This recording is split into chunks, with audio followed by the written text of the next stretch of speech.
जय श्री कृष्ण। 15वें अध्याय के आरंभ में श्री कृष्ण इस संसार की तुलना पीपल के वृक्ष में के साथ करते हैं। जब 2 दिन से श्री कृष्ण के इन श्लोकों का मैंने वर्णन किया तो लोगों के मन में जिज्ञासा और प्रश्नों का उठना स्वाभाविक था कि संसार में इतने तरह के पेड़ होते हैं तो श्री कृष्ण ने पीपल के पेड़ के साथ ही संसार की तुलना क्यों की। श्री कृष्ण ने पीपल के पेड़ के साथ संसार की तुलना क्यों की, इसका तो अभी हम उत्तर जानेंगे ही। सबसे पहले आप लोग या हम लोग कोई भी पुण्य कार्य होता है तो हम पीपल के पेड़ की पूजा करते हैं, और या घर में कभी कोई भी हमारी मूर्ति खंडित हो जाती है या और भी कोई पूजा इत्यादि का सामान होता है तो हम पीपल के पेड़ के नीचे जाकर के रख देते हैं, या पूजा के बाद जो हमारे फूल बचते हैं उन फूलों को भी हम पीपल के पेड़ के नीचे रख देते हैं। तो तब क्या लोगों के मन में ये प्रश्न नहीं उठा कि हम ये सारी चीज़ें क्यों पीपल के पेड़ के नीचे जाके रखते हैं? अगर इन प्रश्नों का उत्तर आप जानते हो तो श्री कृष्ण ने पीपल के वृक्ष के साथ अपनी तुलना इस संसार की क्यों की तो वो भी जान जाओगे। इसके बहुत से इसके विषय में वर्णन मिलता है, अलग अलग लोगों ने इसका अलग अलग वर्णन किया। मैं ज़्यादा वर्णन ना करके 2-3 उदाहरणों के माध्यम से पीपल के वृक्ष के महत्व को आज आपके सामने बताती हूँ। सबसे पहले मैं लेती हूँ स्कंद पुराण के आधार पर कि स्कंद पुराण में पीपल के वृक्ष के एक एक चीज़ के बारे में क्या कहा गया है। तो स्कंद पुराण कहता है कि पीपल की जड़ में भगवान विष्णु का निवास है, उसके तने में केशव का निवास है, शाखाओं में नारायण का निवास है, पत्तों में भगवान हरि और फलों में सभी देवता। और पीपल का वृक्ष भगवान विष्णु का साक्षात रूप है। अगर आपने मेरे ही गीता के श्लोकों को ध्यान से सुना था या पढ़ा था तो मैंने 10वें अध्याय में अनेक श्लोकों के माध्यम से इसको स्पष्ट किया था कि श्री कृष्ण अपने स्वरूप का वर्णन कैसे करते हैं। जब उन्होंने कहा मैं ज्योतियों की ज्योति सूर्य हूँ, मैं पुरोहितों में श्रेष्ठ हूँ, जब इन्होंने इन सब चीज़ों का वर्णन किया, वहीं वो 26वें श्लोक में इस तथ्य का वर्णन करते हैं कि अश्वत्थ सर्व वृक्षाणाम, कि मैं सब वृक्षों में अश्वत्थ हूँ, देव ऋषिणाम चा नारदा।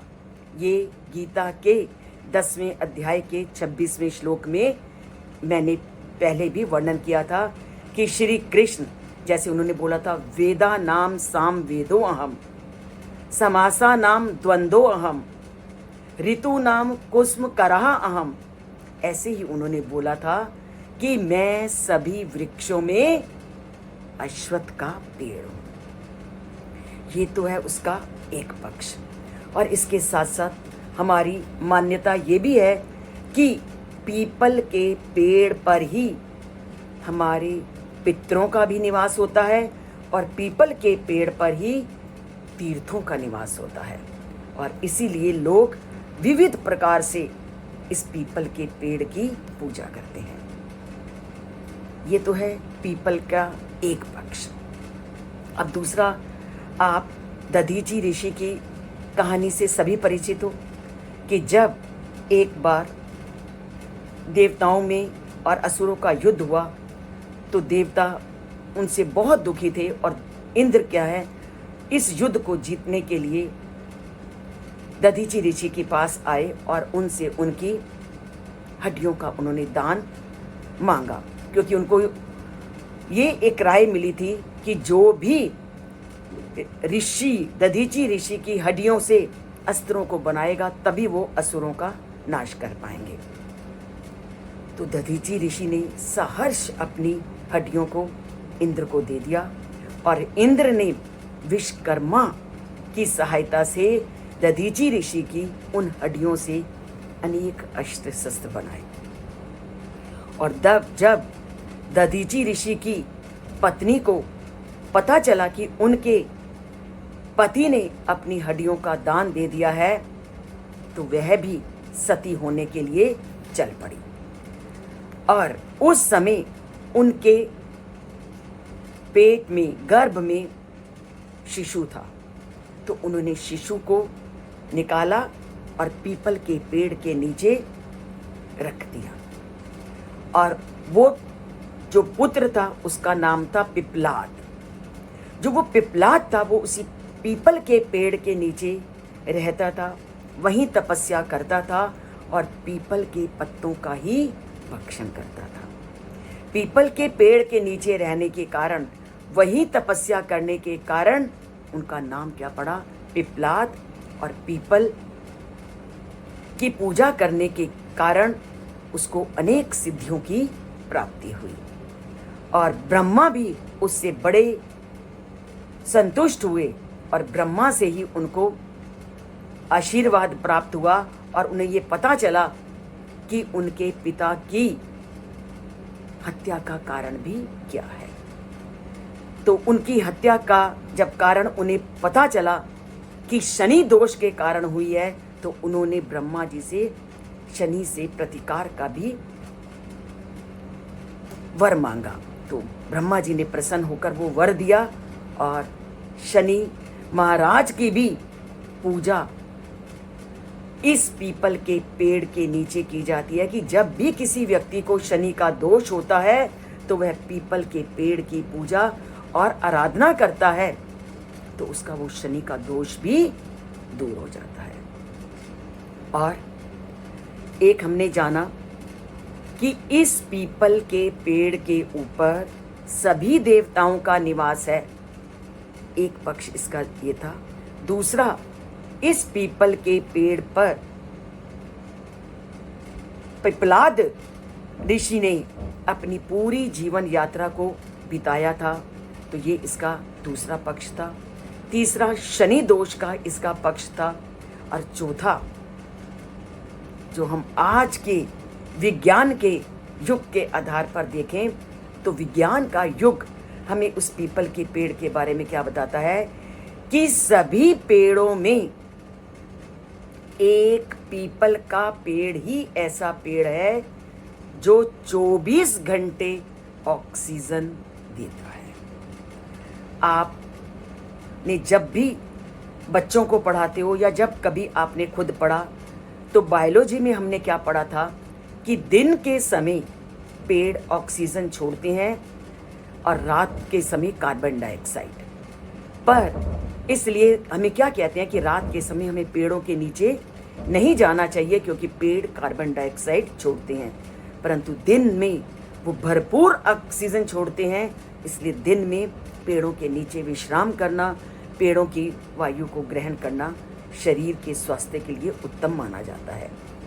पर वैज्ञानिकों ने खोज के आधार पर ये निकाला कि सभी पेड़ों में पीपल ही एक ऐसा पेड़ है जो 24 घंटे ऑक्सीजन देता है। तो ऐसी अनेक कथाएं इस पीपल के पेड़ के बारे में हैं। तो जितनी शंका का मैं आपका निवारण कर सकी, मैंने आपको बताया कि 4 प्रमुख कारण हैं जो हम प्रतिदिन इस पीपल के पेड़ की पूजा करते हैं।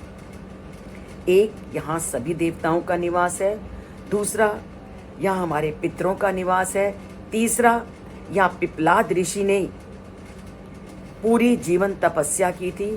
चौथा, दधीची ऋषि का स्मरण कराता है कि दधीची ऋषि ने किस तरह अपनी हड्डियों का दान देवताओं की रक्षा के लिए किया, असुरों से अर्थात बुरी शक्तियों से, जिसको आप आतंक कहते हो, उससे देवताओं की रक्षा करने के लिए।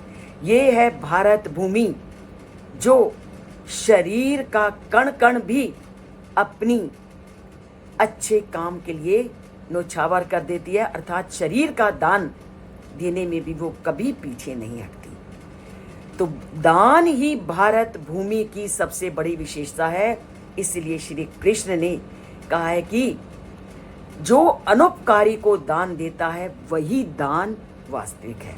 और दान के बारे में उन्होंने एक बहुत बड़ी बात कही कि दान देते समय अनादर हो, कभी भी अनादर से दान मत दो कि किसी का पहले तुमने अनादर कर दिया उसके बाद दान दिया, ऐसा कभी नहीं करना। दूसरा, दान देते समय मुख को मोड़कर दान मत करो। दान देते समय कभी कठोर वचनों का प्रयोग ना करो और दान देने के बाद कभी पश्चाताप ना करो। तो क्या बोला उन्होंने? अनादरा विमुखः कठोर वचनम पश्चातापश्च पंच दूषणानि दानानि च। अगर तुमने इस तरह से दान दिया है तो वो तुम्हारा दान भी दूषित हो जाएगा। आप उनसे सीखो, महर्षि दधीची से, कि किस तरह अपने शरीर का दान भी उन्होंने दे दिया। तो पीपल के वृक्ष के साथ साथ दान की महत्ता को भी आपने इस वृक्ष के माध्यम से आज जाना।